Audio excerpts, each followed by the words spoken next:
In the wireless group set generation, Shimano are now the last to drop their new product. We've just seen Shimano GRX, XTR, etc. launch, but we're still waiting for Dura-Ace. This video is a bit of a look into the future of like what would we like to see from Shimano going forwards. So remember earlier this year, Campagnolo launched a really good group set. This is the 13-speed super record, absolutely fantastic. I'm going to put my name against that. That is being the best group set on the market right now. Titanium axles, IP69K, black chrome cassette. It's brilliant, but expensive. Stram red group set. Remember, this was launched sometime last summer. I think we've been riding this for a while now. The reception of this has been excellent, fantastic Liga ergonomics. And Stram have been on the wireless game for a while now.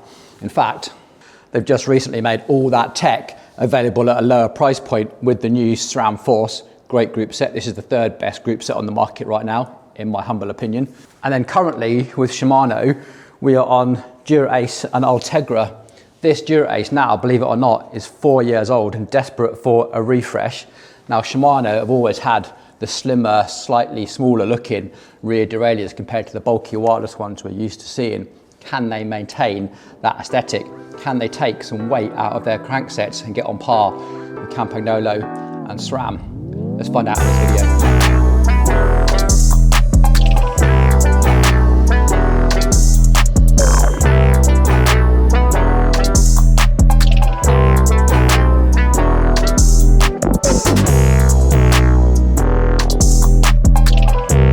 Anyway, back to our storyline. What is the battleground going to be for the new group sets? And for me, I really think that we've gone far enough in terms of gear ratios. I think we're pretty much there, you know. 13 speed seems a little bit excessive. I think the big area is going to be brakes, and that comes down to calipers and shifters. Now, calipers, I don't feel like there's an awful lot of development left in them. Like we've seen Lewis Brakes and Hope try and take some weight out of this, but it's getting to be minuscule amounts of weight to be stripped out of them. I think the big development is going to be in the gap that is left between the rotor and the brake pads.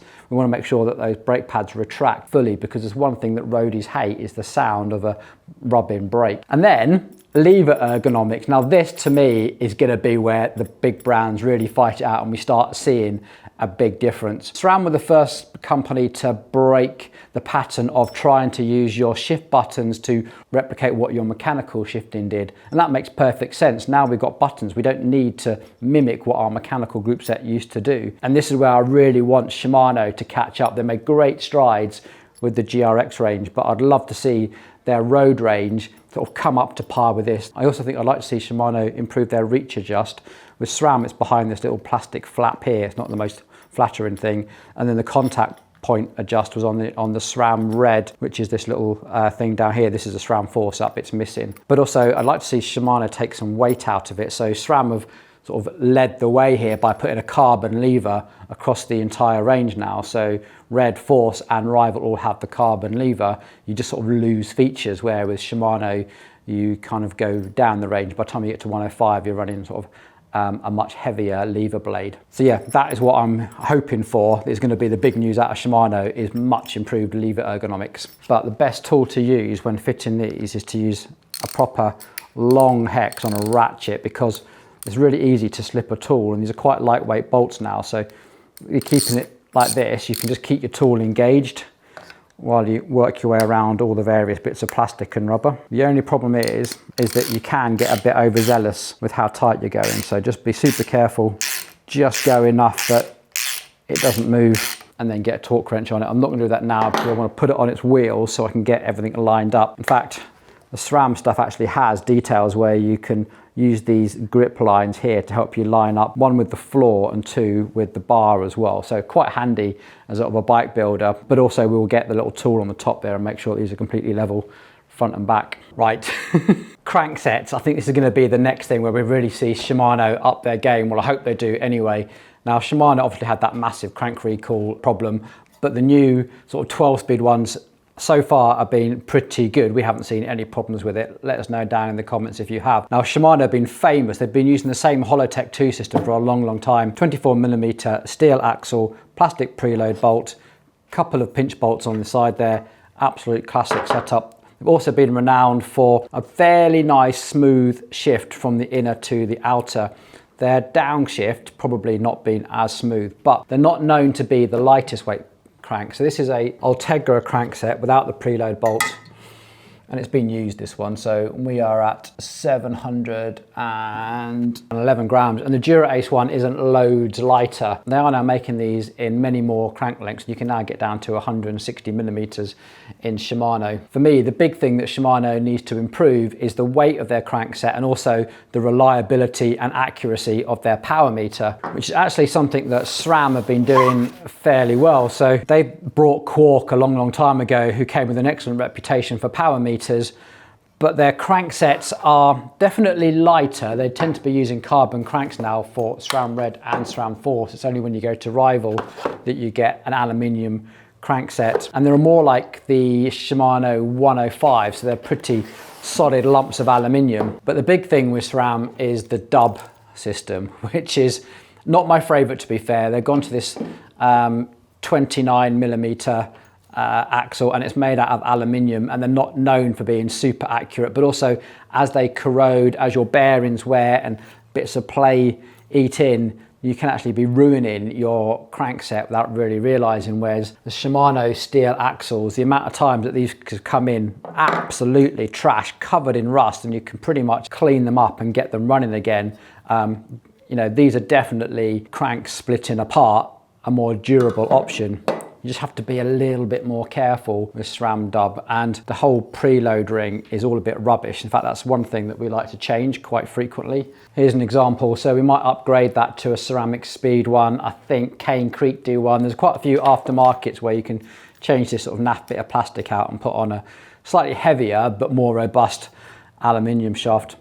And they're coming in big variety of cranks. This is 165. They also do 160 as well. The other big difference with Stram is that they're now using a proprietary tool to undo this. So you might remember the Stram Red one all came with one piece, and you had to, you know, trade in your power meter when your chain rings wore out.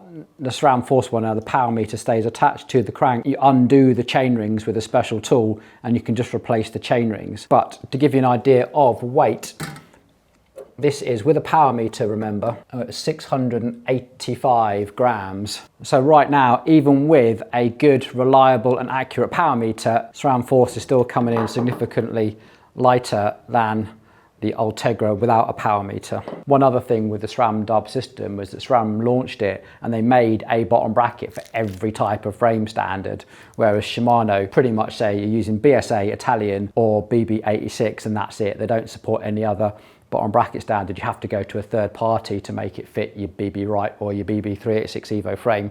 So one last thing that we're hoping to see some development on is cassettes. One, I think we're all at the point where we'd like our drivetrain to be a little bit quieter, a little bit more durable, and also a little bit lighter. We keep adding gears. You know, we keep banging on about the rim brake era, but we're also, that was the 9 and 10 speed era. Now we're at the 11, 12 or even 13 speed era. We just keep adding weight to stuff. So this is the Stram Force. This is the 10 to 36 tooth cassette. Massive range of gears, much appreciated by many riders. And we are at 304 grams. Now the Stram Force use a series of stamped steel plates all pinned together. I think the outer one is aluminium, but the Stram Red one, the bottom section here is all machined one piece out of steel. It really is a work of art to look at. You can see why it gets so expensive. That's not bad. For here, for comparison, we have the Ultegra 11 to 34. Weirdly, that's as far as you can go theoretically with Ultegra. They didn't make the 11 to 36, they only made that in the 105 spec. So if you want that higher gear ratio, one, you have to sort of bodge it a little bit because the rear mech was never intended to take it.